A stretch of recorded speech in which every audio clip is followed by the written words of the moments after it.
मेरे प्यारे सभी विद्यार्थियों को सुप्रभातम। कैसे हैं आप लोग? उम्मीद है अच्छे हैं।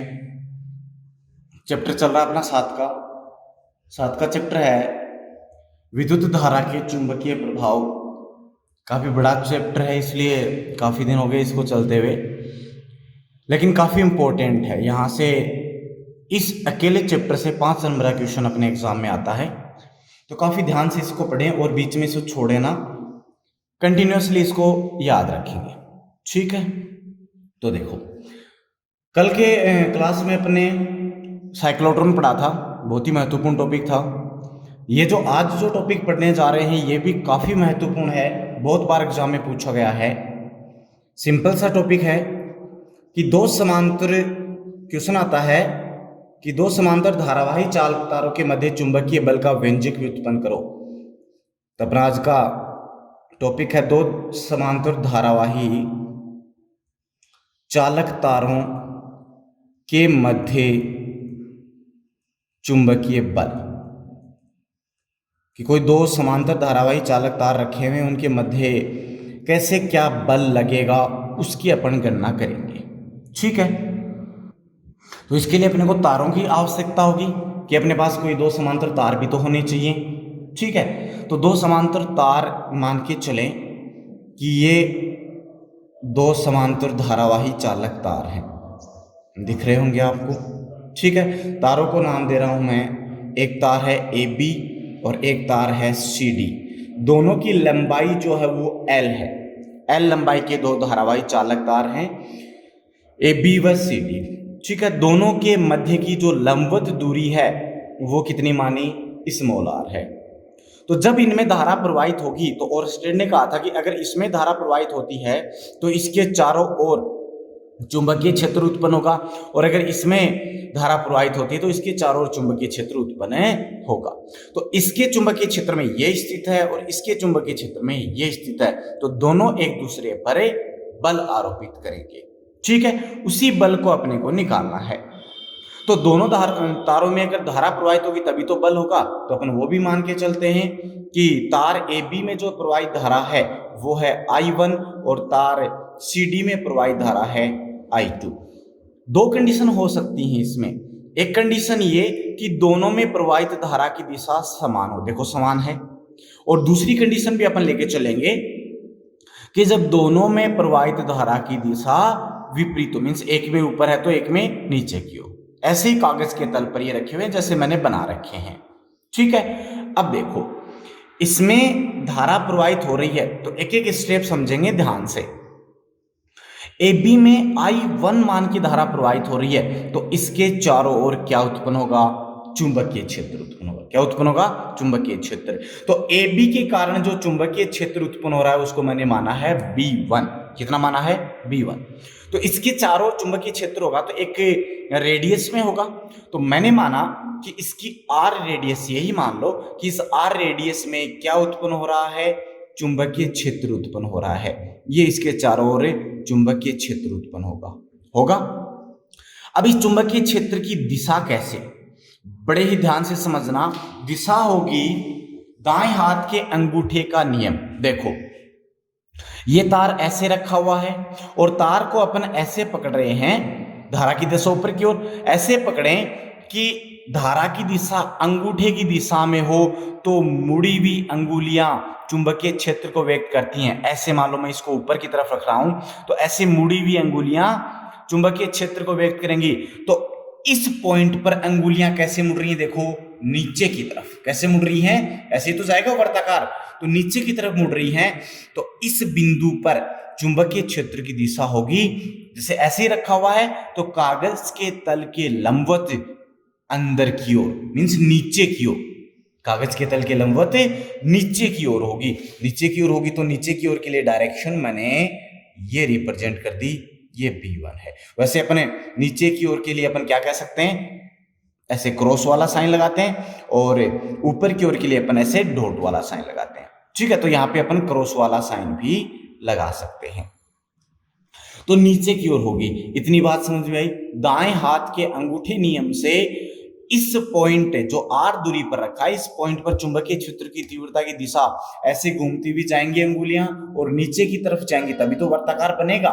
ऐसे नीचे की तरफ होंगी तो B1 पर नीचे की ओर। अब इसका परिमाण कितना, परिमाण है तो लिखे अपन क्या कि इस तार में I1 धारा प्रवाहित हो रही है, तो इसके कारण आर दूरी पर स्थित जो बिंदु है ये, या कह दो CD तार है, इस पर चुंबकीय क्षेत्र, ये अपन पहले वाले इसी चैप्टर में पहले वाले टॉपिकों में पढ़ चुके हैं, बायो-सावर्त के नियम से पढ़ा था, बायो-सावर्त के नियम से। तो वहां से अपने को B1 बराबर मिला था, याद करना, mu not upon 2 pi I1 upon R, ये समीकरण नंबर 1 ये मिला था क्या। अब देखो, अब आप ये मत ध्यान रखो कि अपने पास AB चुंबकीय क्षेत्र तार है, अब ये याद रखो कि B1 एक चुंबकीय क्षेत्र है और इस चुंबकीय क्षेत्र में एक तार रखा हुआ CD जो उसके लंबवत है। देखो कैसे, नीचे की तरफ चुंबकीय क्षेत्र की दिशा, ऐसे तार रखा हुआ है, तो बिल्कुल दोनों की दिशा क्या है, लंबवत है। तो धारा की दिशा या तार में प्रवाहित जो धारा है और चुंबकीय क्षेत्र है, दोनों एक दूसरे के लंबवत हैं। ठीक है, तो चुंबकीय क्षेत्र B1 में एक तार CD रखा है, जिसमें I2 मान की धारा प्रवाहित हो रही है, तो बल क्या होगा, बल F21 मैंने ये लिखा है, इसके कारण इस पर लगने वाला बल। ठीक है, तो F21 ये बल लगेगा, बल इज इक्वल्स टू, याद हो आपको तो क्या था, I, कौन सी I, जो उसमें प्रवाहित हो रही है, मींस I2 इंटू L दोनों की लंबाई समान है, और क्रॉस B1 मतलब जिस चुंबकीय क्षेत्र में वो रखा था, ये आया था। जब क्रॉस प्रोडक्ट हटाया तो आपको मिला था F21 बराबर I2L B1 sine theta. Sine theta था L और B1 के बीच का कोण, और L और B1 के बीच का कोण तो कितना है, 90 डिग्री है, अभी बताया मैंने। तो थीटा 90, तो साइन 90 कितना होता है भाई, साइन 90 होता है 1, ये मान यहां रखा, तो F21 बराबर बना I2L B1। B1 का मान समीकरण 1 से रखा, तो ये बनेगा I2L mu not upon 2 pi I1 upon R। इसको थोड़ा सा रीअरेंज करके लिखें तो F21 बराबर क्या बनेगा, mu not upon 2 pi I1 I2 upon R into L, मात्रक होता है बल का न्यूटन, समीकरण नंबर 2। ये बल इस B1 क्षेत्र में, चुंबकीय क्षेत्र में तार CD पर लगेगा, या ऐसे कह सकते हैं AB के कारण CD पर लगेगा। तो एकांक लंबाई पर कितना बल हो गया, ये टोटल लंबाई L पर हो गया, तो प्रति एकांक लंबाई पर लगा बल, तो प्रति एकांक लंबाई पर जो बल लगेगा उसमें क्या होगा, प्रति एकांक लंबाई पर लगा बल, तो टोटल लंबाई L का इतना है, तो एकांक लंबाई के लिए L का भाग दे दें तो बनेगा F21 upon L is equals to mu not upon 2 pi I1 I2 upon R, और न्यूटन, लेकिन प्रति एकांक लंबाई था तो न्यूटन पर मीटर, इस बात का आप ध्यान रखेंगे। ये समीकरण नंबर 3। तो AB के कारण CD पर जो बल था वो तो आ गया अपने पास। अब इसकी दिशा देखो, दिशा कैसे आएगी, तो चुंबकीय बल की दिशा के लिए फ्लेमिंग के बाएं हाथ का नियम याद होना चाहिए। फ्लेमिंग के बाएं हाथ का क्या नियम था भाई, फ्लेमिंग का बाएं हाथ का नियम था कि बाएं हाथ का अंगूठा, तर्जनी और मध्यमा को इस प्रकार व्यवस्थित करें कि तीनों एक दूसरे के लंबवत हो, तीनों क्या हो, एक दूसरे के लंबवत हो, तथा ये जो है तर्जनी, ये अगर चुंबकीय क्षेत्र की दिशा में हो और मध्यमा हो धारा की दिशा में, तो अंगूठे की दिशा किसको व्यक्त करेगी, अंगूठे की दिशा किसको व्यक्त करेगी, चुंबकीय बल को। तो देखो इस वाले वायर चुंबकीय क्षेत्र की दिशा कैसे है, नीचे की ओर, देखो नीचे की ओर हो गई। धारा की दिशा कैसे है, ऊपर की ओर, देखो ऊपर की ओर हो गई। तो अंगूठा किधर है, इधर की साइड में, इसका मतलब है ये हो जाएगी बल की दिशा F21 वेक्टर। तो भाषा में लिखेंगे क्या बनेगा कि इस बल F21 की दिशा कैसे होगी, CD के लंबवत इधर और AB की ओर होगी। क्लियर है, ये तो हो गया आपके पास में AB के कारण CD पर। अब इसका विपरीत भी होगा, CD भी तो AB पर लगाएगा, वो बल कितना होगा, तो देखो CD है, CD में से कितने मान की धारा प्रवाहित हो रही है, I2, तो इसके चारों ओर भी क्या होगा, चुंबकीय क्षेत्र उत्पन्न होगा। तो इसके कारण चुंबकीय क्षेत्र को मैंने ये रिप्रेजेंट कर दिया डॉटेड लाइन से, ये CD के चारों ओर चुंबकीय क्षेत्र होगा। तो इससे R दूरी पर इस बिंदु पर चुंबकीय क्षेत्र की दिशा, ये दिशा मैंने दर्शाई नहीं, इधर दर्शा देता हूं, ऐसे जा रहा है, ठीक है। तो यहां दिशा कैसे होगी, देखना ध्यान से, पुनः तार ऊपर की ओर है, ऊपर की ओर है, तो इस स्थिति में क्या होगा, ऐसे पकड़ा तार को और ऐसे धारा घूमती हुई आएगी, लेकिन देखो ऐसे ऊपर की ओर आ रही है इस बिंदु पर, इधर वाले बिंदु पर तो नीचे की ओर जा रही है, लेकिन इस बिंदु पर फिर ऐसे घूमती हुई नहीं आएगी, पीछे से ऐसे पीछे से घूमती हुई आएगी, तो इसके ऊपर धारा की दिशा ऊपर की ओर होगी, ऊपर की ओर होगी, तो मैंने इसको ऐसे दर्शाया है, तो ये मैंने माना है B2, तो B2 वेक्टर की दिशा होगी ऐसे, होगी ऐसे ही, बट पॉइंट की स्थिति, पॉइंट की पोजीशन चेंज होने के कारण उस पॉइंटों पर चुंबकीय क्षेत्र की दिशा भी परिवर्तित हो गई।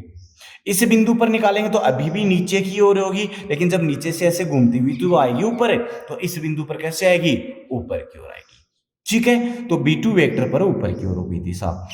अब इसका मान कितना, तो B2 जो तार CD है उसमें प्रवाहित धारा I2 के कारण चुंबकीय क्षेत्र B2 इज इक्वल्स टू, वही बायो-सावर्त नियम से μ0/2 पाई, अब की बार धारा हो जाएगी I2, लेकिन दूरी वही R, समीकरण नंबर 4। अब इस चुंबकीय क्षेत्र में, इस वाले चुंबकीय क्षेत्र B2 में एक लंबवत तार AB रखा हुआ है जिसमें I1 मान की धारा प्रवाहित हो रही है, देन उस कंडीशन में बल F12 फोर्स क्या होगा, तार में कितनी प्रवाहित, I1 इंटू लंबाई कितनी तार की, L वेक्टर, और किस चुंबकीय क्षेत्र में रखा हुआ है, B2 वेक्टर में। क्रॉस हटाओगे तो फिर से क्या आएगा, साइन थीटा, तो F12 इज इक्वल्स टू होगा I1 L B2 sine theta, यही आएगा आपके पास में। थीटा यहाँ पे फिर से क्या है, 90, लंबवत रखे हुए हैं दोनों, देखो ये धारा की दिशा ऊपर की ओर और ये ऊपर की, ऐसे है चुंबकीय क्षेत्र की दिशा, तो एक दूसरे के लंबवत, तो साइन 90 फिर से कितना, 1, तो बल कितना बना, F12 बराबर I1 L B2।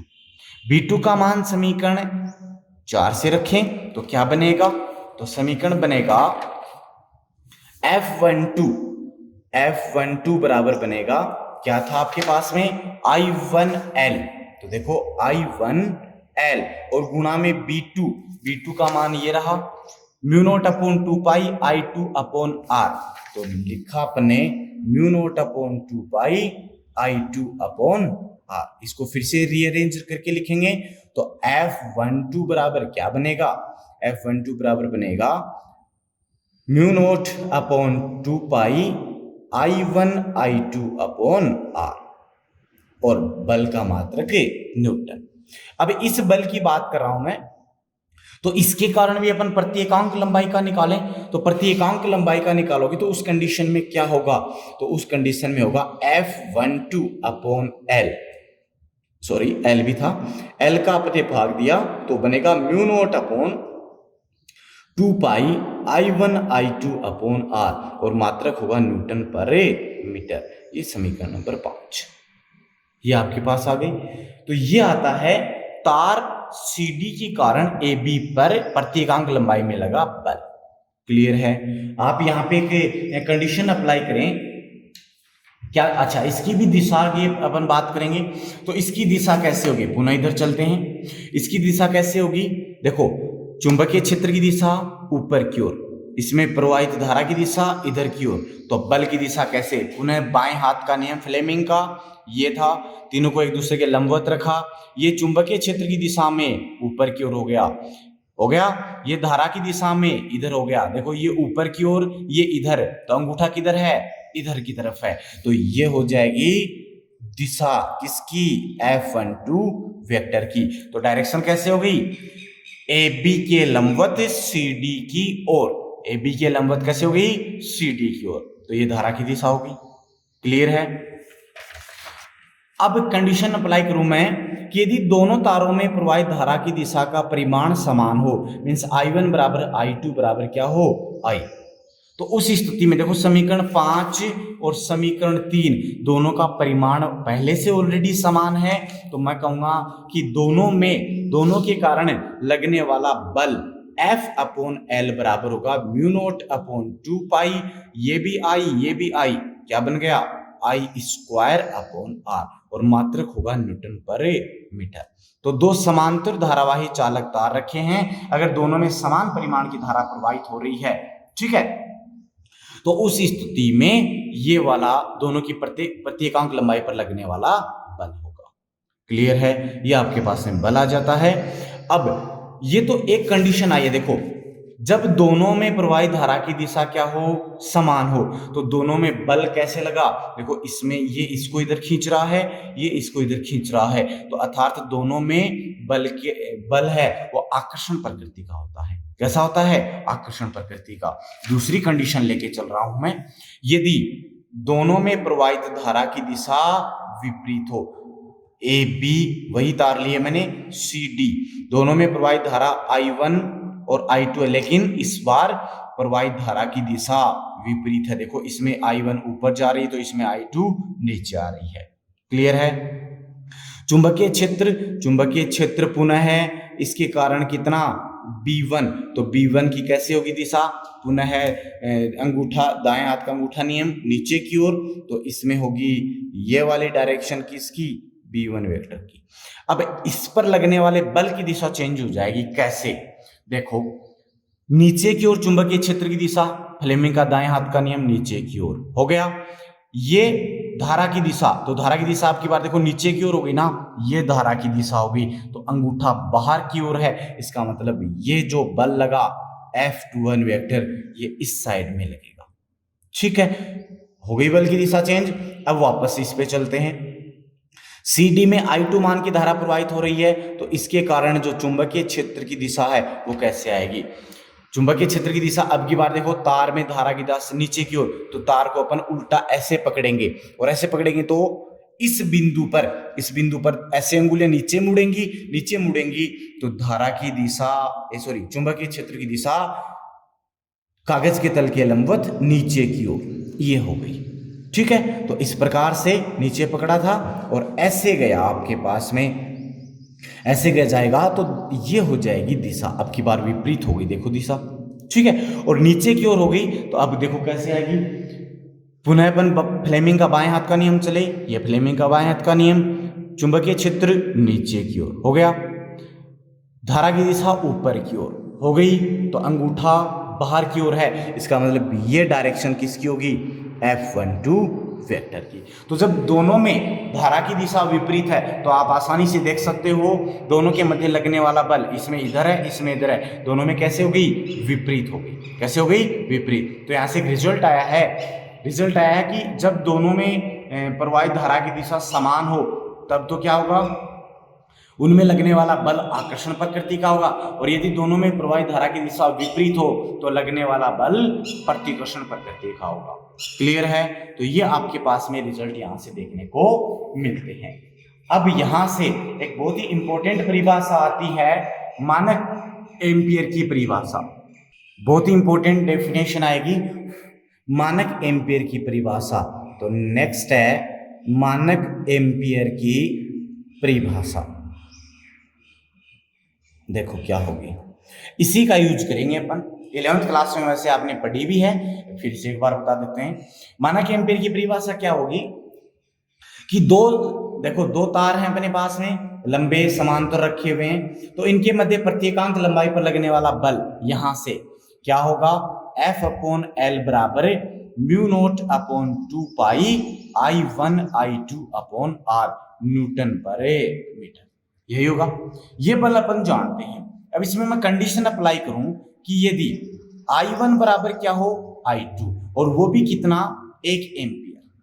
ठीक है। और दोनों के मध्य की दूरी वो भी कितनी हो, 1 मीटर, एकांक दूरी पर रखे हो, तो F अपॉन L क्या बनेगा, म्यू नोट अपॉन 2 पाई, ये वन। म्यू नोट का मान कितना, म्यू नोट का मान होता है 4 पाई इंटू 10⁻⁷ और अपॉन 2 पाई। देखो पाई से पाई कैंसिल आउट, एक 2 से एक 2 कैंसिल आउट, तो F अपॉन L क्या बचेगा, 2 इंटू 10⁻⁷ न्यूटन पर मीटर।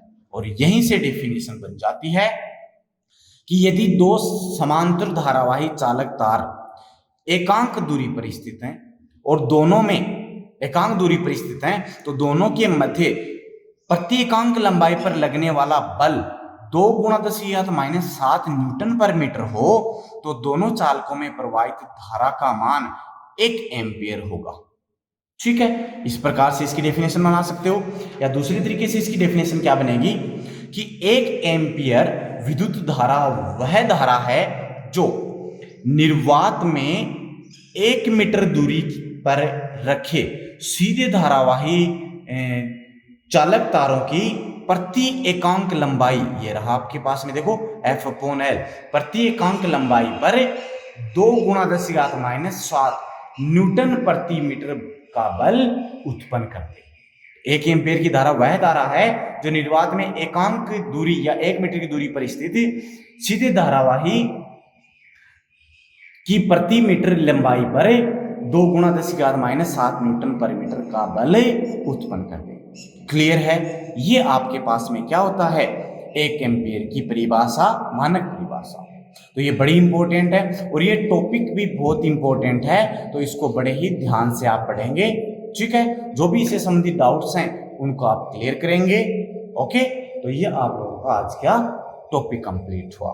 ठीक है, तो पसंद आता है तो इसे लाइक करें और अपना फीडबैक दें और ज़्यादा से ज़्यादा इसे शेयर करें। क्लियर है, और भी कोई डाउट्स हैं तो आप कमेंट बॉक्स में कमेंट करके पूछ सकते हैं। धन्यवाद।